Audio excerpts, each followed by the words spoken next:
Исәнмесез, эфирда яңалыклар вакыты, студияда Лина Хасеншина. Вот так, как дети проходят через металлорамку, чтобы видно было лицо. Ознакай әтиәниләре бердәм дәүләт имтиханы тапшырып карый. Показал то, что отсутствие ноги – это не ограничение. Мы вместе спорт, без бергә спорт паралимпия уеннарында әлмәтле катнашты. Алар инде менә шушындай зур концертларга үзләренең балаларының осталыкларын күрергә киләләр. Музыка балада моторлык тәрбияли. Беренче музыка мәктәбе укучылары хисап тота. Ознакай шәһәренең 5-нче мәктәбендә бердәм дәүләт имтихан бергә тапшырабыз бөтен Россия акциясе узды. Чыгарылыш сыйныф укучыларының әтиәниләре база математика буенча белемнәрен тикшерделәр. Имтихан бик катлаулы булса да, оештыручылар аны мөмкин кадәр уңайлы итеп үткәрергә тырыштылар. Бер көндә мәктәп партасы артына ничек кайту турында алда сөйләячәкбез. Монда барысы да чынбарлыкка туры килә. Рөхсәт ителгән әйберләрдән паспорт, ручка һәм су гына алырга була. Имтиханга эләгү өчен металл эзләгеч аша узарга кирәк. Ходят только с паспортом и ручкой. Вот так, как дети проходят через металлорамку, чтобы видно было лицо. Имтиханны 5-нче мәктәптә үткәрделәр. Ата-аналарга база математика буенча белемнәрен тикшерергә тәкъдим иттеләр. Мәктәп программасын искә төшерү өчен аларның күбесе дәреслекләр артында берничә көн уздырган. Мәктәпне 1996 елны бетердек. Безнең заманда мондай экзаменнар юк, сочинение яздык. Рус теленнән, татар теленнән. Но безнең сочинениелар хәзергесеннән кыска түгел, без 5-6 бит сочинение язаек. Биологиядан билетлар буенча әзерләндек, биологиядан бирдем мин. Анда инде общий дәфтәргә язып әзерләнәек, билетларны күп итеп. Татар теленнән тоже сочинение яздык, рус теленнән задачалар эшләдек, шул иде. Математика һәр чыгарылыш сыйныф укучысы тапшыра торган 2 мәҗбүри фәннең берсе. Гадәттә имтихан 3-4 сәгать бара. Ата-аналар өчен кыскартылган вариант әзерләнгән. Мондый тикшерүләр ел саен үткәрелә. Сегодня родители... Быелгы имтиханга чыгарылыш сыйныф укучыларының әтиәниләрен чакырдык. Мондый чаралар ел саен уздырыла. Узган елны әтиәниләр рус теле буенча имтихан тапшырдылар, ә быел математика фәненнән. Алдагы елларны тарих фәне буенча да бердәм дәүләт имтиханы тапшырулар булды. И по истории тоже. Чарада барысы 30 кеше катнашты. Имтиханнарны башкалар белән бергә Азнакай районы башлыгы урынбасары Роза Галиева да тапшырды. Эта акция проводится с той целью, что... Бу акциянең максаты әти-әниләр имтихан вакытында балалар нәрсә кичергәнне дөрес итеп аңласыннар өчен. Әйе, укучылар алдында бик мөһим мәсьәлә тора. Әти-әниләр балаларны бу җаваплы чорга психологик яктан дөрес якын килеп әзерләсеннәр иде. Ә укучыларга ныклап әзерләнергә, шул вакытта барысы да яхшы булыр. И тогда у них все получится. Катнашучылар яхшы нәтиҗә күрсәттеләр. 21 мөмкинлектән 17 балл җыйдылар. Әлбәттә, иң мөһиме бала белән бер дулкында булу һәм аны чын имтиханнар алдыннан яклый белү. Илмира Шәрифуллина, Рөстәм Акбаров, Яңалыклар вакытта, Луч, Әлмәт телекомпаниясе. 23 марттан 5 апрельгә кадәр Татарстанда балалар арасында юл транспорт имгәнүләрен кисәтүгә юнәлдерелгән язгы каникуллар масштаблы чарасы узачак. Бу вакытта Дәүләт автоинспекциясе матбугат үзәге хәбәр итә. Автоинспекторлар машина йөртүчеләрнең кечкенә пассажирларны автомобильдә ничек йөртүләренә аерым игътибар итәчәк. Полиция хезмәткәрләре шулай ук юл хәрәкәте кагыйдәләрен бузучы кечкенә җәяүләрне дә ачыклаячак. Тәртип бузучы турында мәгълүмат ул йөри торган белем бирү оешмасына тапшырылачак. Пекин урынына Ханты-Мансийск Россия җыелма командасын Пекинда узучы паралимпиададан читләттергәннән соң спортчыларга альтернатива тәкъдим итәләр. Мы вместе спорт, без бергә спорт уеннары Ханты-Мансийскта узды. Анда 5 җыелма команданы тәкъдим итүче 140 спортчы катнашты. Шуларның берсе әлмәтле слэш-хоккейчы Ойрат Хәмзин. Показал то, что отсутствие ноги – это не ограничение. Ояк булмау киртә түгел икәнен расладым. Бу сикереп була торган барьер, аны сикереп алга таба барып яшәп була. Игътибарны моңа юнәлтмичә яшәргә кирәк. Готовиться как бы жить дальше с этим, то есть не делать акцент на это. Ограничений как таковых нет. Ойрат Хәмзин әлбәттә урта хәлле гаиләдә туа. Тумыштан бер аягы булмаса да, егет тормышын спорт белән бәйли. 7 яшьтә иптәше РТС-ка алып килә. Рамил Камил улы миңа карады да, капкачы буласың дип әйтте. Бернинди сүзләрдә әйтмәде, жәлләмәде. Иң яхшы булырга теләсәң, шөгыльлән диде. Миңа югары планкалар куя иде, аларны үтәдем, дип искә ала спортчы. У меня в голове было то, что тренер сделал на меня очень большой... Тренерның миңа баглаган зур өмете башымда иде. Ул миңа капкачы буласың диде. Берничә көннән төп капкачы булуымны хәбәр итте. Зур җаваплылык икәнне аңладым һәм ныгытып шөгыльләнә башладым. И начал сильно заниматься. Үсмерләр клубы арасында иң яхшы капкачы дигән исемнәр җиңүләрем, беренче уңышларым иде, ди Айрат. То есть можно было остановиться, просто, а что, я лучше и все. А можно было говорить себе то, что... Мин иң яхшы дип туктарга була иде. Яки бүген син иң яхшысы, иртәгә синнән яхшырак табыла дип үзеңә әйтергә була. Мин икенче елны сайладым. Югарыдан югары планкалар куйдым. Кем өчендер минем ул вакыттагы уңышлар түшәм булса, үзем өчен бу идән түшәмгә кадәр миңа ерак дип йөри идем. Потолок, я себе ставил так, то, что это всего лишь пол. И до потолка мне еще очень долго. Б группасында дөнья чемпионы, А группасы дөнья чемпионатының бронза призеры Айратның уңышлары санап бетергесез. Күптән түгел Айрат Пекинда кышкы паралимпиадада катнашты. Билгеле вакыйгалардан соң илебез җыелма командасын турнирдан чыгаралар. Ил башлыгы Ханты-Мансийск шәһәрендә кышкы без бергә спорт паралимпиада уеннары уздыра. Россия җыелма командасы 5 ил арасында алтын призер була. Рамил Камил улы калабызның спорт идарәсе, спорт мәктәпләре директорлары ярдәме белән яхшы спортчы булып үстем, ди Айрат Хәмзин.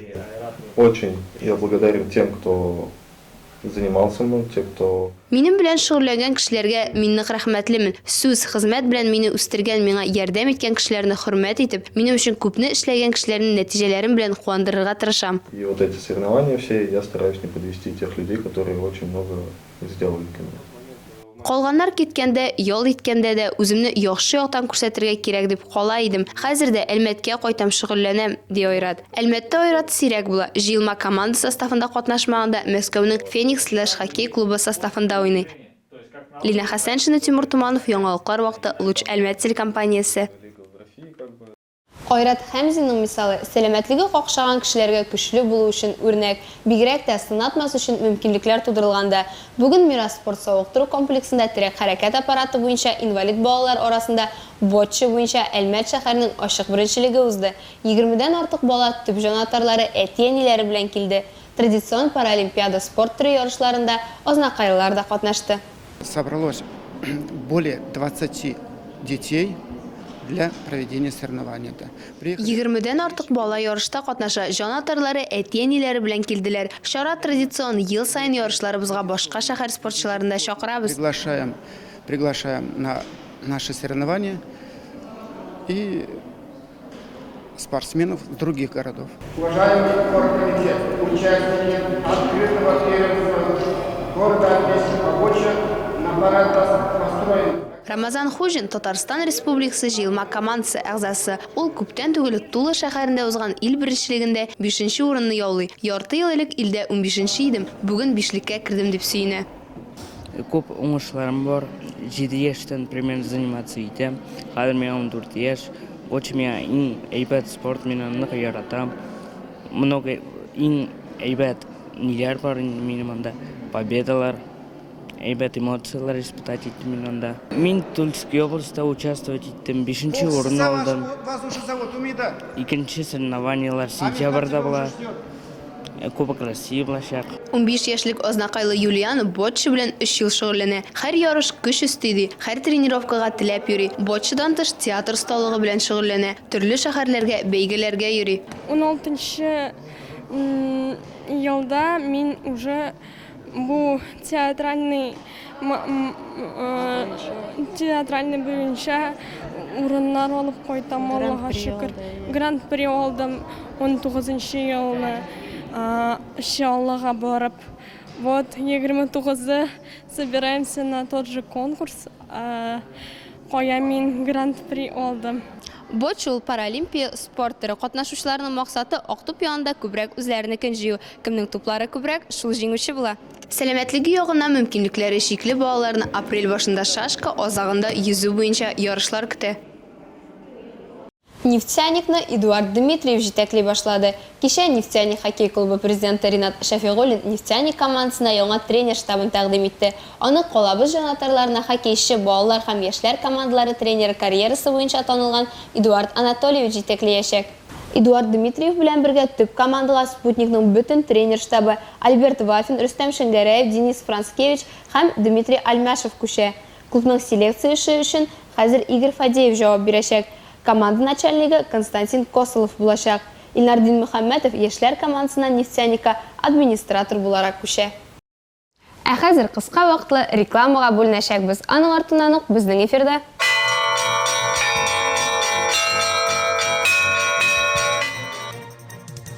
80 елдан соң иманга кайту Ерсубай авылында храм салынды. Biz bunu ömür boyu hıyallanıp da yıştıra almağanıyıq. Татар һәм ат Әлмәттә татар аргамагы күргәзмәсе ачылды. Алар инде менә шушындай зур концертларга үзләренең балаларының осталыкларын күрергә киләләр. Музыка балада моторлык тәрбияли. Беренче музыка мәктәбе укучылары хисап тота. Реклама тиз узачак. Безнең белән калыгыз. 23 мартта Әлмәт районы Ерсубайкино авылында истәлекле һәм тантаналы вакыйга булды. Биредә яңа төзелә торган чиркәүгә гөмбәз һәм хаҗ куелды. Әлеге дини бәйрәмнең бөек пост вакытында уздырылуын авыл халкы яхшы фал дип кабул итте һәм еллар дәвамында чиркәүсез торган Ерсубайның иманга кайтуына ышанычын белдерделәр. Господу помолимся. Ерсубайкино авылында чиркәү кайчандыр булган. Совет хакимияте урнашкач та ул әле ничектер сакланып килә. Атеизмны алга сөргән хакимият храм бинасын балалар бакчасы итеп тотарга рөхсәт бирә. Тик 1946 елны аны сүтеп алып Ямаши авылына күчерәләр һәм шуннан бирле авыл чиркәүсез кала. Аны тергезү эшенә 2009 елда тотыналар. Авыл халкынан торган делегация Казан руханиләренә барып рөхсәт сорый һәм аларның хәйр-фатихасы белән боз кузгала. Беренче таш куела нигә салына. Әкренләп бинаның диварларын күтәрә башлыйлар. Барысы да авыл халкының бөртекләп җыйган акчасына башкарыла.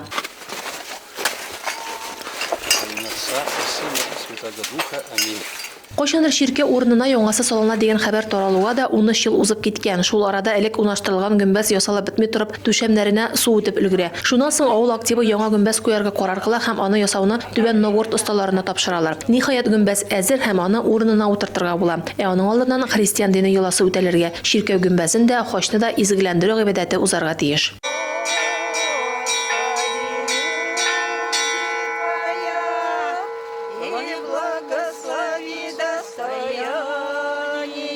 Менә гөмбәз өскә күтәрелә. Халык моны зур игътибар һәм дулкынлану белән күзәтә. Бу вакытта бер төркем авыл халкы дуга укып тора, икенчеләре исә шаң кагып тора.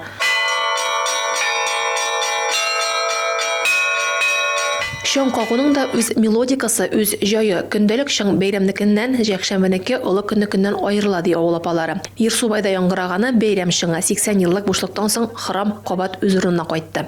Димәк, христиан диненә булган авыл халкы кабат үзенә юаныч, күңел тынычлыгы, өмет һәм ышаныч тапты дигән сүз. Рәдифә Нугманова, Вадим Тарасов, яңалыклар вакыты, Луч Әлмәт телекомпаниясе. Әлмәт картиналар галереясында татар аргамагы күргәзмәсе ачылды. Күргәзмә татар аргамагы оешмасы татар тукымлы атларны торгызу үзәге Алмакай ат комплексы Татарстан Республикасы рәссамнар берлеге тарафыннан әзерләнгән. Күргәзмәне Алсу Әмирова да күреп кайтты. Атның туягы кая тия, татар җире шунда була дигән Чингизхан. Чынлап да, борынгыдан татар халкы һәм ат бергә булган. Менә ул аны балачакта ерләп су буеннан алып кайта. Аннан соң Субантуда аңа утырып чаба.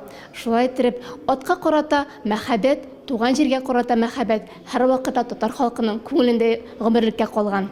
Атларга карата мәхәббәт татар аргамагы күргәзмәсендә катнашучы бөтен Россия рәссамнарын берләштерүче идея. Аларның барысында да татар атлары сурәтләнгән. Күргәзмә беренче мәртәбә 2020 елда Леногорск районында татар тукымлы атларны үрчетүче Фәрит Нәбиуллин теләге белән оештырыла. Фәрит әфәнде үз алдына зур максат. Юалу чигендә торган татар тукымлы атларны үрчетү максатын куеп эш итә. Безнең үзебезнең атыбыз республика буенча күбәйсен. Менә безнең нинди максатыбыз. Менә шушы инде картина галерея һәм инде күргәзмәләр ул инде яшьләрне бәләкәйдән тарта атка кемдер атлана, кемдер рәсем төшерә башлый, кемдер тагын нидер хыялларын тормышка ашырырга бу бер яхшы шундый этергеч була. Күргәзмәне оештыручылар атка багышланган картиналарны бөтен республика халкына күрсәтү теләге белән яналар. 90-га якын эшне Әлмәткә кадәр Казан, Мөслим, Ознакай, Сарман районнарында күрсәткәннәр инде. Әлмәттә күргәзмә ачу тантанасына Татарстан рәссамнар берлеге рәисе Игорь Шайбиев, Татарстанның халык рәссамы Мөдәррис Минхаҗев та килгән иде. Без моны гомер буе хыялланып та оештыра алмаганыйк. Һәм менә ниһаять шушы көн килеп җитте. Һәм шушы күргәзмәнең инде Татарстанның бик күп шәһәрләрендә йөреп, ниһаять шушы Әлмәт якларына кайтып килүе, һәм шуннан да аның башлануы Әлмәттән ерак кына түгел, Лениногорск районында атлар утарында башланып китсә, Алмакай дигән. Һәм инде ул менә бүген Казаннарда булып, Корыстанда президент үзе күреп, һәм президентның бу күргәзмәнең бөтен татар яшәгән төбәкләрдә күрсәтергә кирәк дигән фикерен исбатлап, без йөрибез шушы күргәзмә белән. Татар атлары халкыбызның күңеленә якын тема. Монда һәркем үзенә җан ризыгы таба алачак. Күргәзмә Әлмәттә 15 апрельгә кадәр картиналар галереясында эшләячәк. Алсу Амирова, Рафаэль Сафин, Яңалыклар вакыты, Луч Әлмәт телекомпаниясе. Быел беренче татар профессиональ рәссамы Бакый Урманчы тууына 125 ел. Шушы истәлекле датага багышлап Әлмәт картиналар галереясында матур чара үтте. Шаллы картиналар галереясы музее бүлеге мөдире Марат Мингалиевның Урманчы хезмәтләре буенча монографиясын тәкъдим итте. Бакый Урманчы киң кырлы шәхес. Ул бер юлы рәссам, график, скульптор, монументалист, театр рәссамы да булган. Ул 100дән артык скульптура әсәрләре, 300 станок рәсеме, 1000дән артык график эш авторы. Бакый Урманчы графика сәнгате, тарих, традицияләр һәм новаторлык дип аталган рәссамга багышланган монографияны тәкъдим итүгә Әлмәт музыка коллегияты студентлары да чакырылган иде. Матурлык үзебездән башлана. Эстетик тәрбия бирүдә калабызда тудырылган мөмкинлекләрнең барлыгы гына җитми. Аларның эшләве күпкә мөһим. Шөкер, музыка юнәлешендә әлмәтләргә тел-теш сидерерлек түгел. Күп санлы концерт театрларда бездә чагыштырмача тулы залларда уза. Калабызда эшләп килүче музыка мәктәпләрендә тулы көченә эшли. Мисал өчен, кич Рәис Нәгыймов исемен йөртүче 1нче номерлы музыка мәктәбенең халык уен кораллары бүлеге әтиәниләр каршында хисап тотты. Чарада Рәдифә Ногманова да булып кайтты. Калабызда музыка мәктәпләре берничә һәм шуның иң олысы һәм беренчесе Рәис Нәгыймов исемен йөртүче 1нче музыка мәктәбе. 65 ел эшләү дәверендә әлеге уку йорты берничә йөз балага олы сәхнәгә юллама биргән, малардан тыш меңәрләгән баланы матурлыкны танып белергә өйрәткән.